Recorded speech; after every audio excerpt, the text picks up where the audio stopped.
Welcome to the 28th installment of Ear to the Ground, the Land Stewardship Project's audio magazine podcast.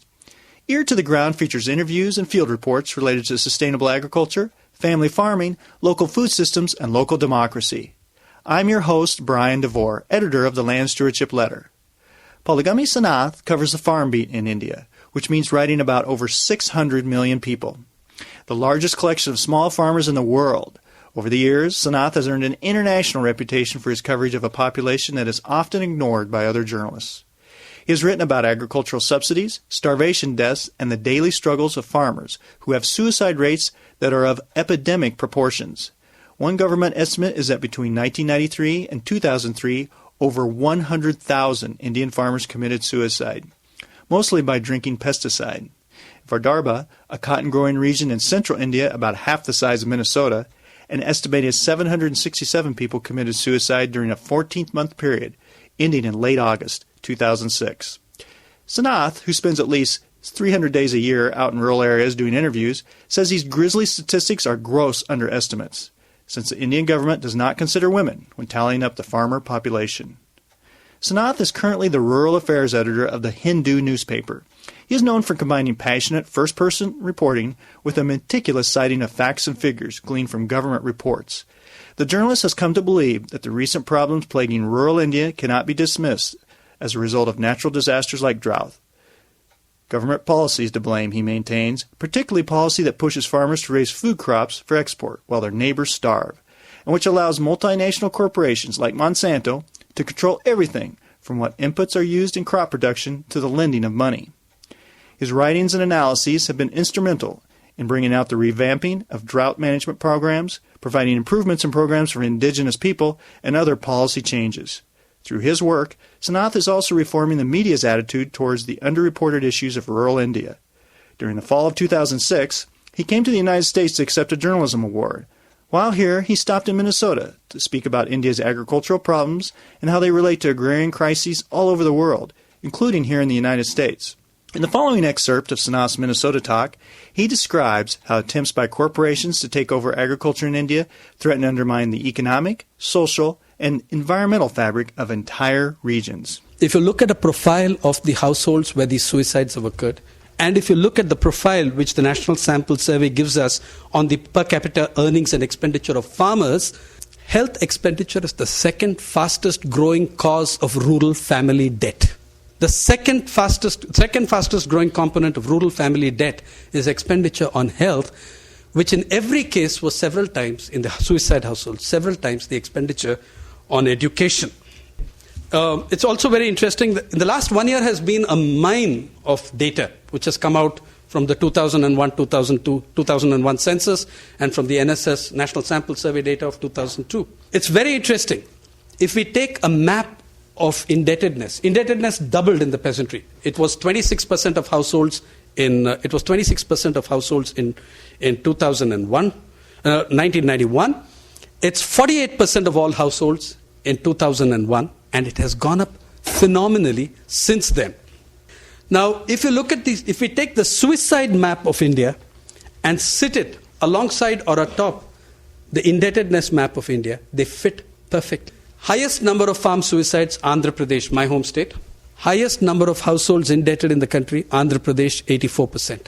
Then come Kerala, Punjab, all those other households. It sits perfectly with the indebtedness map of India. But of course there have to be other causes. As a learned professor of clinical psychiatry wrote in the New York Times in a letter the other day, you should realize, she admonished all of us, that people who commit suicide are mentally unstable. Now, we didn't know that. But anyway, the question is, I would have preferred that she addressed the question, why farmers? Why not baseball players? Why not Wall Street executives? Why farmers? So somehow, we come to the argument that farmers are inherently mentally unstable.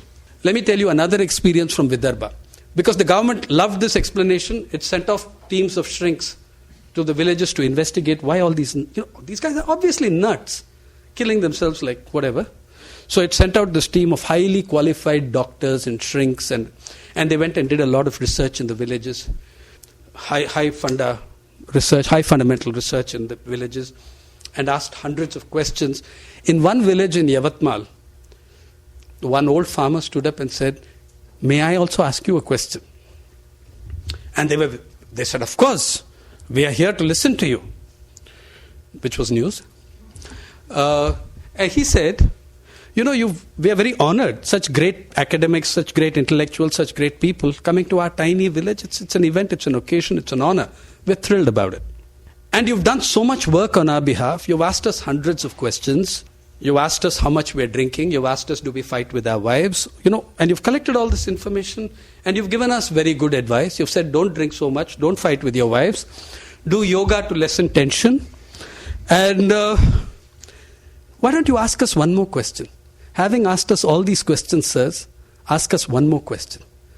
Ask us why the farmers who put the country's food on its table, why they are starving.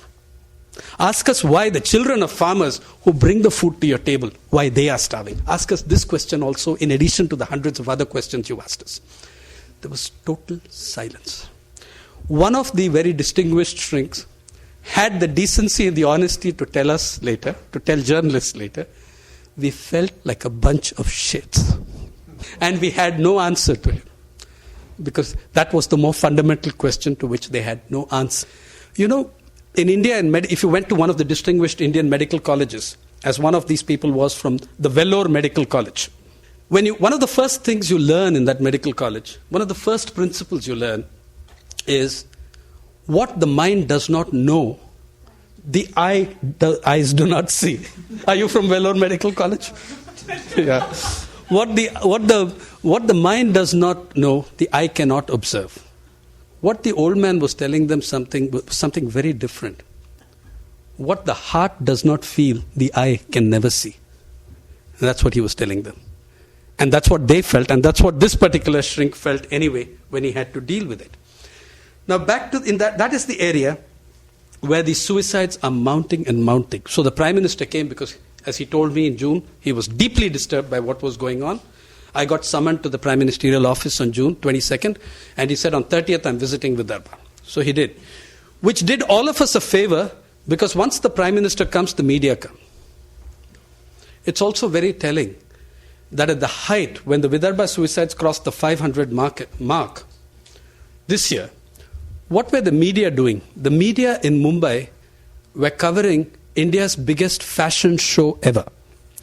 For me, there was a direct connection between the fashion show and the suicides, which would have made a very good story, which the media could not see, because the heart could not feel. And the story was this. The models on the ramp were displaying cotton garments. The guys growing the cotton were killing themselves 1 hour's flight away. 1 hour away, the guys growing the cotton were killing themselves. Don't you think that's a story? The guys growing the cotton were killing themselves. It did not make a story until the Prime Minister came. The Prime Minister came because the situation was very bad, and as he realized and mentioned, there's one suicide every 8 hours in this region. Something is fundamentally wrong. After he's left, in the 3 months after he's left, there is now one suicide every 6 hours, because not a single fundamental issue of agriculture has been addressed by the packages or policies that then followed his visit. Nothing about the price of cotton, nothing about input costs, nothing about credit to farmers. None of this has been addressed. Oh, there were some changes by late September, October, after the National Commission on Farmers visited the state and really banged the government on what was going on. Maharashtra is a state where you have this incredibly rich city called Mumbai or Pune, and the rest of the state is a mess outside of the western region of the state. Maharashtra has gigantic power cuts. We've had a power crisis. We had the country's only solvent profit-making state electricity board till 91-92, and then we saddled ourselves with Enron. Yes. And we sent the country's one profit-making electricity board. We blew a hole the size of the Titanic in its economy, and it's dead. As I said, none of this is accidental. None of this is a outcome of natural disaster. Farmers have faced far greater droughts and floods and famines in the past without resorting to this kind of a stuff. All of it was policy driven by those 6-7 processes that I mentioned. Debt and indebtedness are also used as a lever to move poor people into the kind of labor required of them, rather than what they wish to do. It's used as a lever. You don't grow the crop we want you to grow, there's no credit. The credit picture is simply stunning. The old village moneylender of classic Indian literature, he's finished. Because his clientele are finished. They can't repay. I have covered small moneylenders' suicides. Yeah, their clients are dead. I mean, the clients have migrated or run away or can't pay or simply cannot pay. So they are all, whole new waves of predators have come in. The agents of seed manufacturers, the dealers for Monsanto, these are the new money lenders of the countryside. The input dealer. All this is happening at the same time that the governments have smashed or destroyed the agricultural universities. The Prime Minister said this May, the agricultural extension missionary in India is close to non-existent. So the guy who is the input dealer, the guy who sells you your pesticide, the guy who sells you your fertilizer, the guy who sells you your seed, is also your agricultural expert. He tells you what to buy, then he sells it to you. He tells you what's good for you, and he tells you buy it from me. He gives you credit because there's no other source since the banks are not doing it. How did this come about? And what is going on? Very simply, the same process that you guys may have had 30, 40 years ago is on us. Indian agriculture is being cleared of smallholders to be handed over, neatly packaged to corporations. That's what's happening. The rules, the laws are being steadily changed towards this end. The laws governing marketing committees have been drastically changed. The laws governing purchase of produce have been drastically changed. More and more, we are handing over agriculture to corporations. And for that, you have to leverage the peasantry out of agriculture. The most celebrated state, sadly, my own home state of Andhra Pradesh, produced a vision of how this was to be done. It's called Vision 2020. Vision 2020 was the brainchild, no, it was not the brainchild, it was the presentation of Mr. Chandrababu Naidu, beloved of the Western media and all corporations in the planet. Mr. Naidu was a very busy and efficient person, so he didn't have time to develop his own vision. He went to the market to buy one. And it so happened that McKinsey was also in the market at that time, and they said, we'll do you a good discount on visions just now because they're trashed in 20 other countries. Right, so we can sell you a cheap one. Mass production always brings the prices down. So they gave him one which had been rejected, I think in most of the galaxy. And he promptly started implementing it in my home state, which is in the south of India. It's called Andhra Pradesh. The vision says very categorically, we have to get 40% of the rural population off agriculture. Fine. Where are they to go? Not a clue. So 40% of the rural population in Andhra Pradesh is 13 million people. That's about two-thirds of the population of Australia. You're going to displace them without a clue of where they will go next. The enormous cruelty of it never ceases to baffle me. At the national level, these policies were structured into our entire direction in the name of liberalization, globalization, and privatization. What happened? In 1991, India had a record 14.5%, a very high 14.5% of her gross domestic product was on development expenditure. In 2004, that was 5.9%, or a fall of more than half. If you want the numbers in dollars, it means that public investment in agriculture turned negative. It means that public investment in agriculture was cut every year to the tune of $7 billion. It means that the income lost every year by rural India was between 30 and 34 billion US dollars. Now, when you're doing that to someone, my own argument with the powers that be was that you may as well send out the Air Force and bomb the damn villages. It will do less drastic damage than to take the guts out of the rural economy this way. From the day we did that, we've been spiraling downwards. Remember the other processes. Then the process of shifting to helping the rich. The process of deregulation, where Monsanto could come in and sell seeds at a price so shocking that in the first hearing in the Supreme Court, they backed off and dropped the price by 65% because the judges were so outraged. The new government of Andhra Pradesh took Monsanto to the Monopolies Restrictive Trade Practices Commission. Monsanto said, we'll go to the court. The first rumbling in the court saw that Monsanto lost stomach for fight. it was selling a bag of seed for 1,850 rupees. That's $40. For 450 grams of BT cotton seed, $40. By the way, this is an insane technology to use in an unirrigated area called Vidarbha, where less than 3% irrigation exists. And this requires very huge quantities of water by their own admission. But it's been promoted, hiring some of the state's top film stars and politicians as brand ambassadors. Mr. Nana Patekar, one of the legendary film stars of Marathi cinema, is the brand ambassador. He's a brand ambassador who can't anymore enter Vidarbha. He cannot enter the place anymore. He has not done it, at least to my knowledge, in the last 2 years.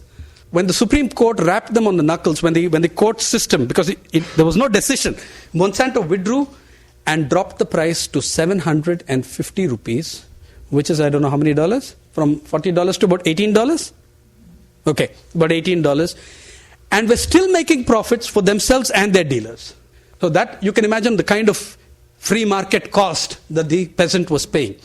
At the same time, fertilizer costs rose gigantically. Diammonium phosphate was about 120 rupees a bag. That's about less than $3. Now, 480 rupees a bag, more than about $10, more than $10. Every single cost went up, input cost went up between 100% to 300%, in some cases 400% for pesticides. Sebag AG's monocrotophos is the largest single mechanism of committing suicide for farmers in India. Most of the people who have killed themselves, 9/10 of the deaths have been from the ingestion of pesticide, and usually it has been monocrotophos. In Andhra, particularly monocrotophos, because Mr. Naidu distributed it free, while cutting all other supports to farmers. So it was a cheap way of killing yourself, and people accepted it. And as all this was going on and agriculture was collapsing, we were exporting wheat. We are also living in a world where there's another set to that processes. I forgot to mention, the inequality in global relations means that the WTO, the IMF, the World Bank, and other so-called multilateral bodies act as the agents, the dalals, if you like, or the executive committee at best of major corporations concentrated in a few rich nations. Okay, so that's what's happened.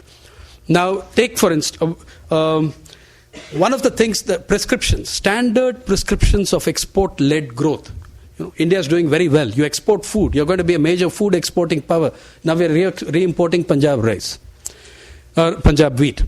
However, following these policies meant that we cut all supports to our farmers, while the United States and European Union hugely increased subsidies not to farmers but to corporations. Well, even the subsidies to farmers are much bigger than ours. But I don't even want to compare farmers and corporations, and I don't want to compare Indian farmers and American farmers. Let me give you an entirely different comparison. I was looking, and I've been assured in Texas that my figure is wrong and it's an underestimate, which is okay, because so long as it's not an overestimate. I was told in Austin that the figure is much higher, and the EU figure seems to be higher. But if we just compare the national minimum wage for rural employment in India, it's 60 rupees. It's $1.20, and it comes only 100 days in a year maximum to the same person. You can't get it for 365 days. $1.20 is the wage for rural labor now under the Employment Guarantee Program. The average subsidy for a European Union or American cow is about $2.75. Patrick can correct me if I'm wrong. But it's $2.75, which is 2.5 times the minimum wage for human beings in rural employment. So you see, Mr. Vijay Javandia, the leading farm activist of the Vidarbha region, was interviewed recently by an enthusiastic young journalist who asked him, Mr. Javandia, what is the dream of the Indian farmer? He said the dream of the Indian farmer is to be born a European cow. You have this incredible iniquity. You have this. Of course, at the end of the subsidies, our farmers' heads are not chopped off. But I mean, that's a different. But you just look at it. When you look at some of the numbers, they're really obscene. You don't compare human beings. So anyway, these price distorting subsidies are fantastic. Say in the case of cotton, and cotton is Vidarbha's mainstay. Long staple cotton. Around 94, the New York Cotton Exchange price per pound of cotton was about 40 cents or so. Then it was about 110 cents per pound.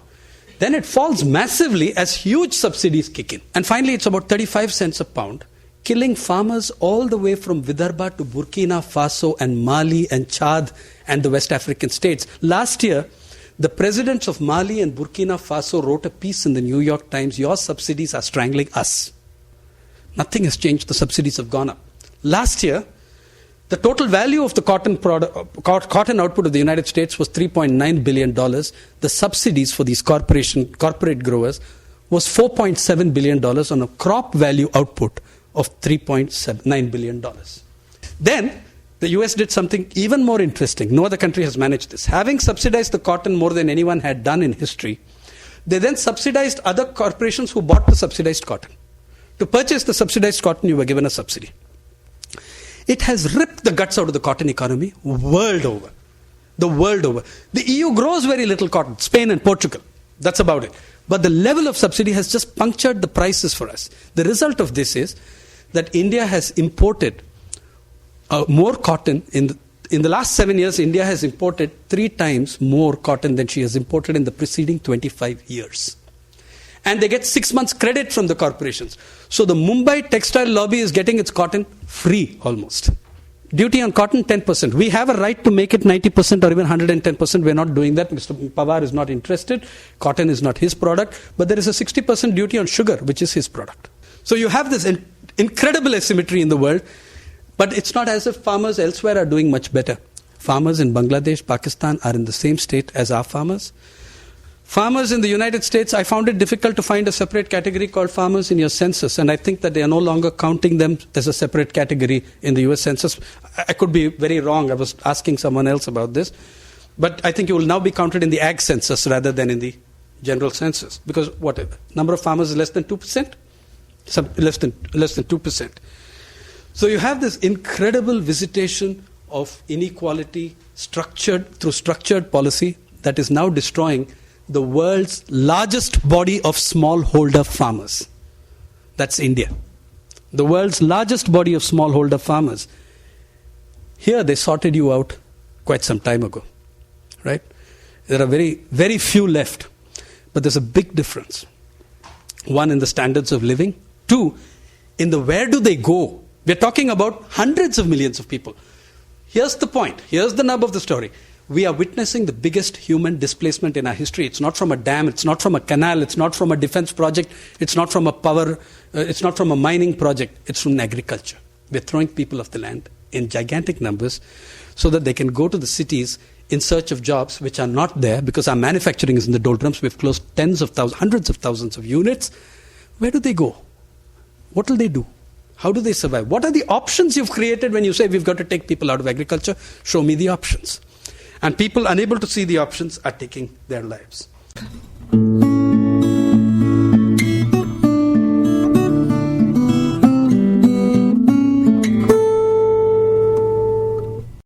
For more on Palagami Sanath, see the winter 2007 issue of the Land Stewardship Letter. Samples of his writing and updates on India's agrarian crisis are also available at www.indiatogether.org/opinions/PSAINATH. That's indiatogether.org/opinions/PSAINATH. Send your comments and suggestions about this podcast to me, Brian DeVore, at bdevore@landstewardshipproject.org. You can also call me at 612-729-6294. A special thank you goes out to Laura Borgendale, a Western Minnesota musician who provided Ear to the Ground's theme music. And a very special thank you to all of Land Stewardship Project's members who make initiatives such as this podcast possible. If you're not a member and would like to support us, go to landstewardshipproject.org to learn how to join LSP. Thanks for listening.